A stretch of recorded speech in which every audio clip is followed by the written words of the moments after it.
নমস্কার বন্ধুরা, আমি মহুয়া সরকার আর আপনারা দেখছেন আমার চ্যানেল গুড লাইফ বাংলাতে। আপনাদের আবার নতুন করে স্বাগত জানাচ্ছি আমি।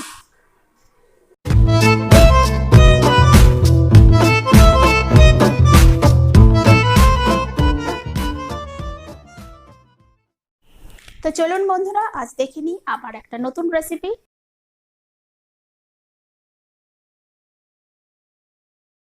তো চলুন বন্ধুরা, আজকে দেখে নিই আজকের রেসিপিটির জন্য কি কি ইনগ্রেডিয়েন্টস লাগছে। ডুমো ডুমো করে কেটে রাখা বেগুন, কচু, আলু, চিংড়ি মাছ নিয়েছি যেটা আমি নুন মাখিয়ে রেখে দিয়েছি, আর লাগছে ঝিঙে। এবার অন্যদিকে একটা মিক্সির জারের মধ্যে আমি নিয়ে নিচ্ছি টমেটো, সর্ষে এবং আদা, সেটার একটা ফাইন পেস্ট আমি করে নিয়েছি। বন্ধুরা, যাওয়া যাক আমার রান্নাঘরে আজকে রান্নাটি স্টার্ট করার জন্য। এরপর কড়াইতে কিছুটা পরিমাণ সর্ষের তেল দিয়ে তার মধ্যে কালো জিরে, তেজপাতা এবং কাঁচা লঙ্কা ফোড়ন দিলাম। কালো জিরের একটা খুব সুন্দর ফ্লেভার আসে। পর আমি ওর মধ্যে একটা মিডিয়াম সাইজের পেঁয়াজ কুচিয়ে দিলাম, দিয়ে দিয়েছি ফ্রাই করার জন্য। একটু ভাজা ভাজা হয়ে গেলে ওর মধ্যে আমি সমস্ত সবজিগুলো একে একে দিয়ে দেব।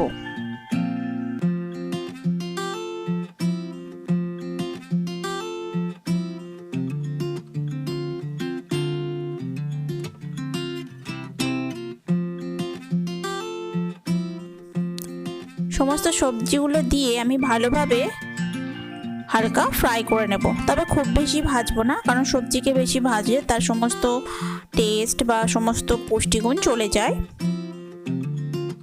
এবার ওর মধ্যে আমি দিয়ে দিচ্ছি 1 চামচ পরিমাণ লবণ। লবণটা যে যার স্বাদ অনুযায়ী দেবেন। তারপরে আমি দিয়ে দিচ্ছি চিংড়ি মাছগুলো, দিয়ে আমি সামান্য পরিমাণ নাড়াচাড়া করে নেব, তবে বেশি ভাজবো না, কারণ বেশি ভাজলে চিংড়ি হার্ড হয়ে যায়। এবার যে মিক্সিতে আমি পেস্ট করে রেখেছিলাম তার মধ্যে একে একে লঙ্কা গুঁড়ো, হলুদ গুঁড়ো, ধনে গুঁড়ো, জিরে গুঁড়ো সব মিশিয়ে নেব। মেশানো ভালোভাবে হয়ে গেছে। এবার আমি ভেজে রাখা সবজি বা তরকারির মধ্যে আমি ওটা দিয়ে দিলাম, দিয়ে আবার ভালোভাবে আমি মিশিয়ে নেব। মশলাটা সামান্য কষিয়ে নেব।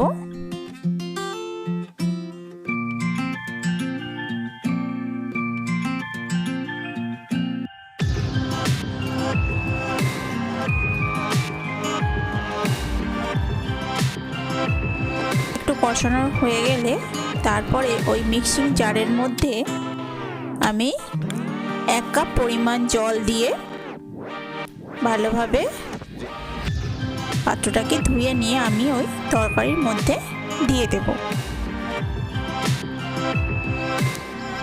জল মাপের মাপের দেব, খুব বেশি দেব না, কারণ তরকারিটা মাখা মাখাই হবে।